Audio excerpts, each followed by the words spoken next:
Hello everyone, and welcome back to Lakeside. And this is a view you don't often see, isn't it? Me on this side of the layout. So this is where the lock gate is going to be. So I thought I'll give you a brief overview of what I'm going to be doing next, so you can kind of understand the situation. I've also got the King Charles III about 85% complete, which I'll show you in a minute. But I'll first of all go through what I'm going to be doing here. And first thing is, I might disappear out of shot. Bear with me. So this used to, the back seam, used to curve around kind of like that.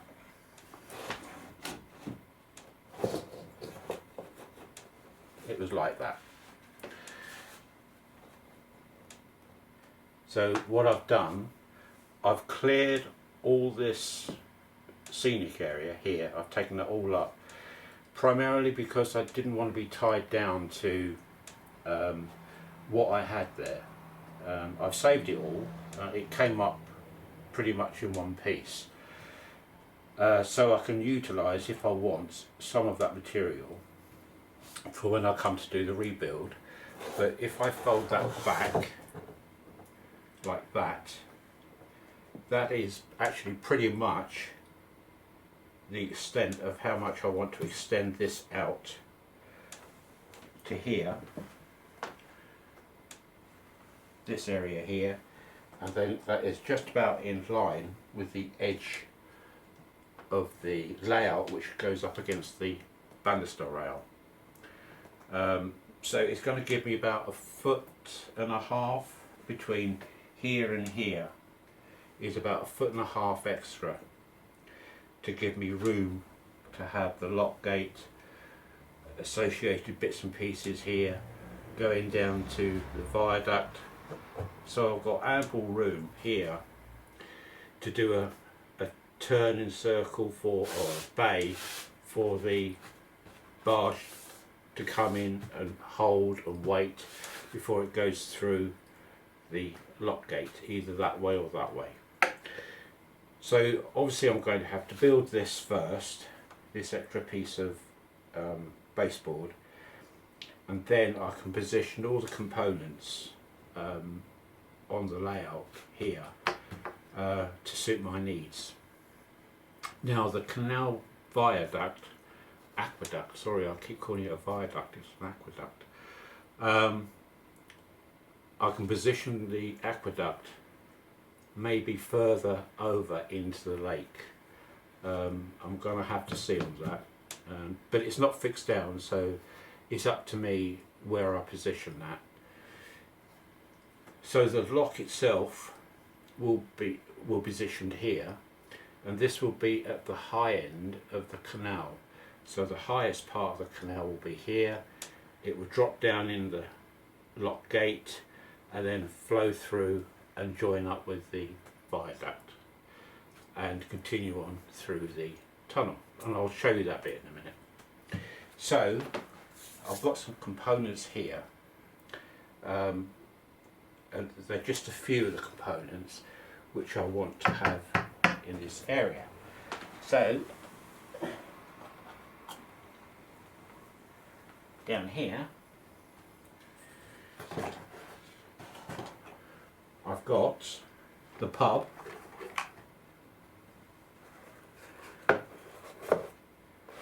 which was, the chimneys are falling off, which was on the hill over there. I've now taken that off. It wasn't ever fixed down anyway.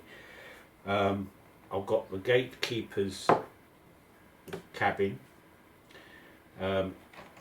Around this area will be a car parking area for the pub. I've still got the smoker's hut, which can be about there somewhere. I've got a couple of benches, which I'll just put there for now, and some garden tables. for the pub, and obviously the lock itself. And this, don't forget, I can have anywhere, but it's up to me to determine that once I've got the space-board done. I have got something to replace the pub, which I'll show you in a second, but I like the idea of the pub being next to the lock. It's quite often the fact that before even the railway was built, the canal would have been here first, and probably the pub would have served people going through the canal, along with the guy who looks after the lock gate. So all the components are there. I'm not saying this is all what's going to be here. I may add a few other bits and pieces for detailing as I go along. I probably will. But that will give, or it should give you some idea of what's going to be happening over here. I say that will be laid flat, and then there will be a new scenic board coming along here. I don't know if you can see that, but that's the scenic board for the lift up section, which I take off when I lift up the lift up section. So this, or if you like, I can move that there. So it'd be something like that, to give you an idea. I hope that you can see all this on the camera, because I can't see it particularly well from where I'm standing.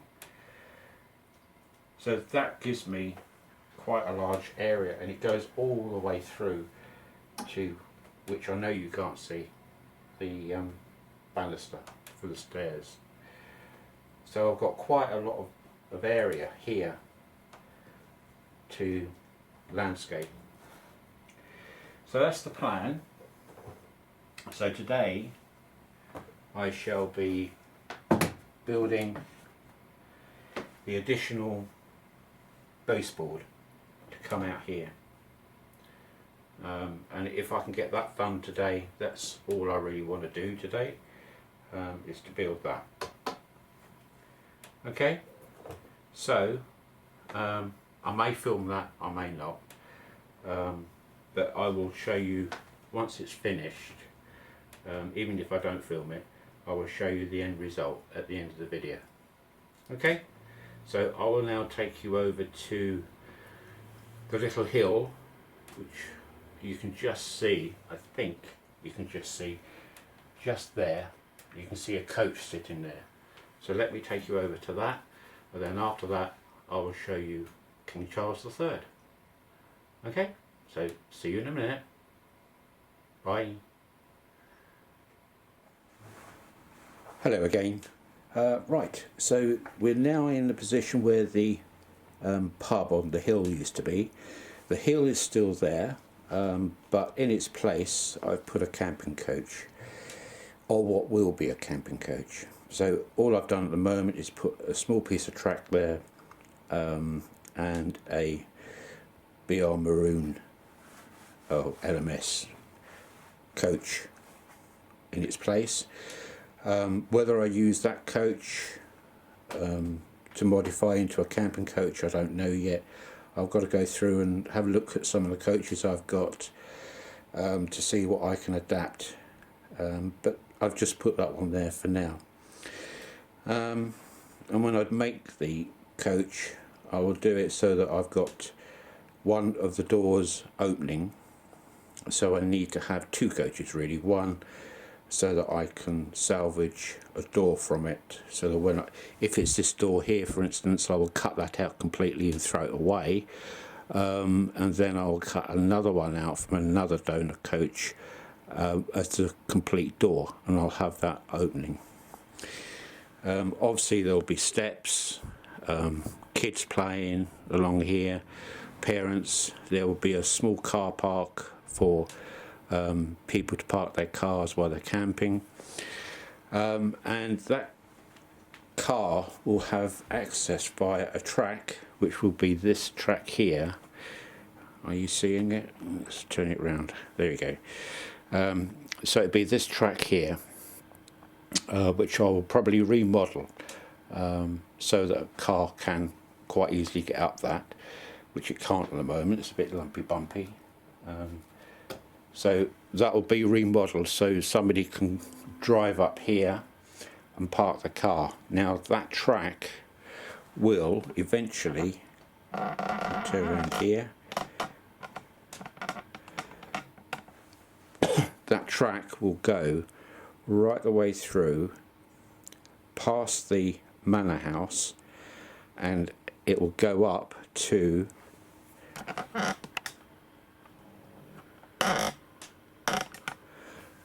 the road of the village, which is here. So this road from the village stops there at the moment. I can make that continue down past the manor house and up and onto this track here. So it does have full access. Oh, wrong way. It does have full access. The campsite here will have full access via a track coming from the road past the manor and up the track here. So that's the plan.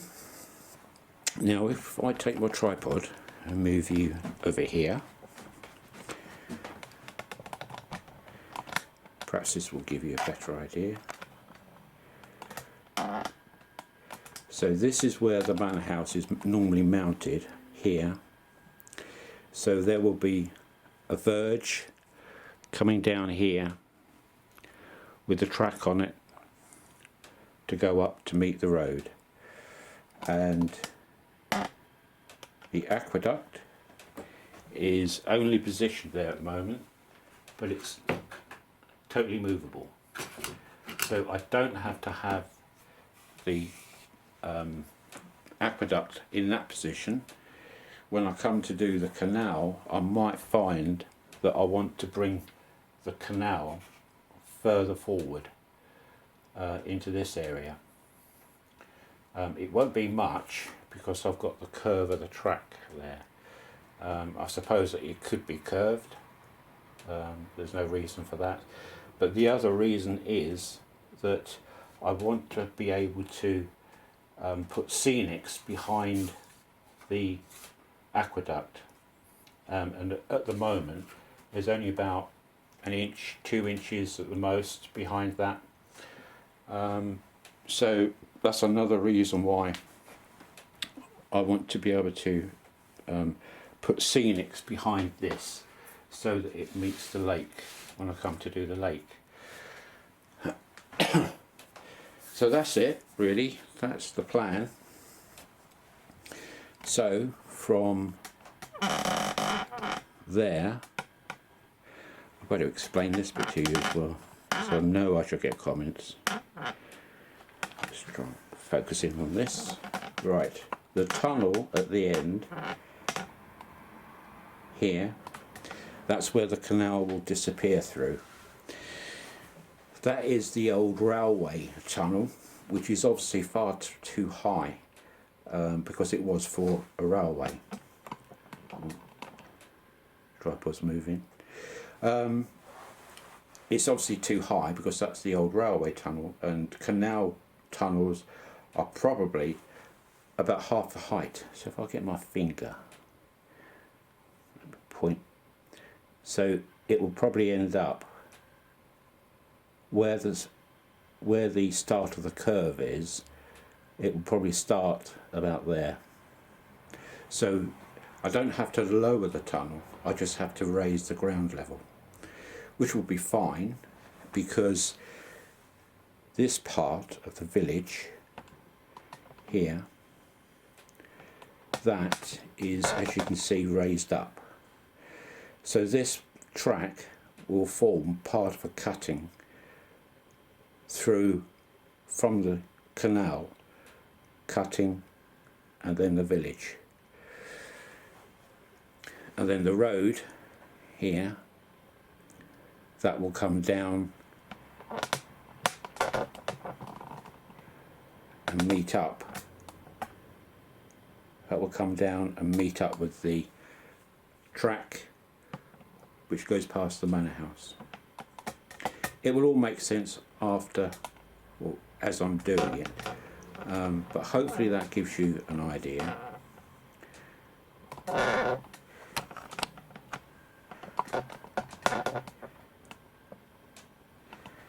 So this whole side will be canal, camping coach, lake,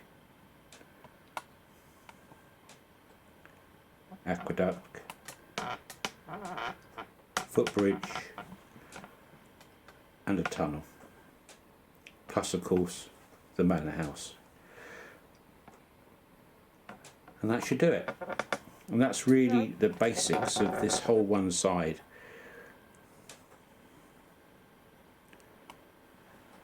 And this one side is at the moment 16 feet. So it's going to be slightly longer than that by the time I've put that extension on at the back here. Here. Okay. Okay, that's about it for now. I will take you off the camera and take you off the tripod and show you the King Charles III. Okay, so I will carry on and I will now do this part of the extension. Speak to you later. Bye for now. Bye. Hi again, and right, so in front of you is the King Charles III. It's not complete yet. I've still got the transfers to do, the lining on the boiler, renumbering, etc. I can't do that until I receive the transfers from Fox Transfers. I think they're shut over the Christmas period, so I've put the order in. The order is being processed, but I guess it won't be done until next Tuesday at the earliest, after the New Year. But the main bulk of the work is now done. As you can see, it's now sprayed in Caledonian blue. The light in here is probably affecting the actual shade, but looking at through my eyes and looking at the viewfinder, it's actually not too far off. What it will come out like on YouTube, I don't know. It may change again, but to be honest with you, it's pretty good. It's the kind of blue I wanted. It won't be to everybody's taste, I appreciate that, but it's what I wanted to do. I wanted to do a loco to represent the coronation next year, and this is, as far as I'm concerned anyway, this is footing the bill very nicely. It's a king class for one thing, which I think is apt, and because I'm going to be renaming it King Charles III, then that should do it for me. That's really all I wanted, was a king class renamed to King Charles III and done in Caledonian blue. So I've done the satin black smoke box, the roof, and a few other bits as well. I've got the black and white lining to go around the boilers. That's the transfers coming from Fox Transfers. I've got the early BR totem to go here. I've got the numbering to go here, and of course I've got the splashes which I've got to make up. I think they charge like about £50 for etched splashes, which I'm sorry about that, but I think I can do that myself. I'll have a go anyway and see what it comes out like. And I've also got lining to go on the cylinder blocks here, again black and white. I think that's about it all. Number on the front of the smoke box door. So all those things have got to be done. I haven't glued the body back down onto the sole plate yet. because it's going to be easier for me to separate that. It's just held on with the lugs underneath the sole plate at the moment. It's going to be easier for me to take this body off the sole plate so I can wrap the lining around it. But that gives you an idea of how it's coming on so far. The tender is pretty much complete. There's just one or two little bits and pieces I need to do on that. I think that's about it. I may put a matte varnish over the black smoke box area. I'm not sure yet. I don't know. If I do that, I will probably also weather it slightly as well, but I don't know. It's a brand new loco. So it's probably going to be in pristine condition coming out of the works. So I may leave the weathering off to represent a brand new loco coming out of the shed. So that's it for now. I've probably got about another 2 days work left to do on it. I want to fit a sound decoder into it, and I also want to fit crew into the cabin as well, and that should do. So yeah, about another couple of days work I would think left to do on it once I get the transfers, but we're getting there. That's the main thing. I can't run it on the layout because it's analog at the moment and the layout is DCC, but I've tested it on my test track in analog and it runs absolutely fine.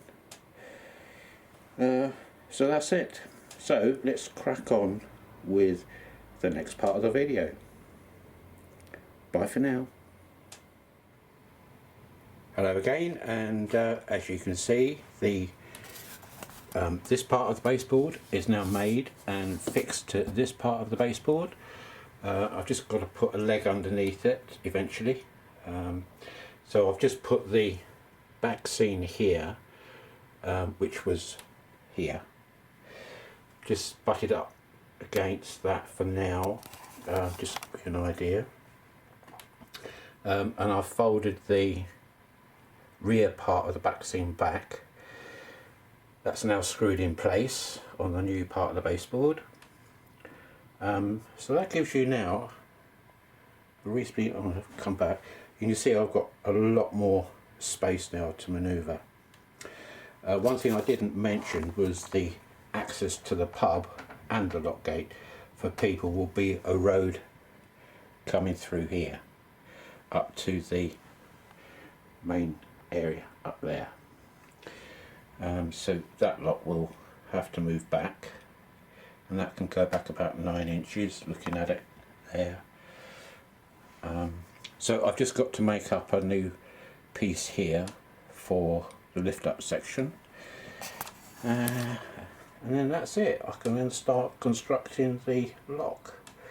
So I shall fiddle and fart arse around with positions, etc. I might have the pub over that side with the lock this side. I don't know yet. I just want to have a play and see the best route for me. But anyway, that's the way it stands at the moment. So it's now about 3:30, so I'm going to pack up now, and I can do that part tomorrow or over the weekend. But that's got me started now, and so I can have a little play in positioning. Okay, so that's about it. This side is underway. Thank goodness, only taken me 3 years. Alright people, hope you find that of interest, especially with the King Charles III too, and I'll catch you on the next video. Okay, so bye for now. Bye.